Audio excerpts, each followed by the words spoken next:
வணக்கம். ஒரு ஆன்மீக பயணத்தின் வெவ்வேறு காலகட்டங்களையும் இறுதி நிலையையும் இந்த நவராத்திரி விழா குறித்து நிற்கின்றது.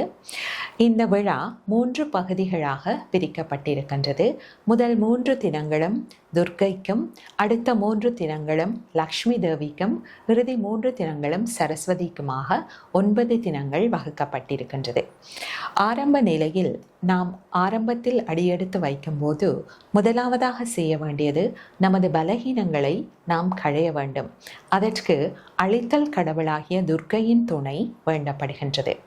துர்க்கையின் அருளுடன் பலகீனங்களை களைந்த நாம் அடுத்ததாக செய்ய வேண்டியது நமது அகச்செல்வத்தை வளர்த்தெடுக்க வேண்டும்.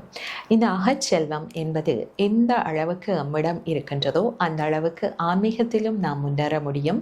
உலகியல் வாழ்க்கையிலும் பிரச்சனைகளை இலகுவாக நாம் சமாளித்துக் கொள்ள முடியும். இந்த அகச்செல்வம் என்பது புலனடக்கம், மன அடக்கம், பொறுமை, சகிப்புத்தன்மை, அன்பு, கருணை, இரக்கம் போன்றவற்றை நாம் குறிப்பிடலாம்.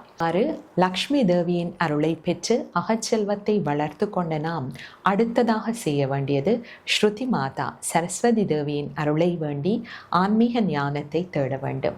இந்த ஆன்மீக ஞானம் எமது அனுபவமாக மாறும்போது அகங்காரம் அழிந்து நாம் நிறை நிலையை அடையலாம்.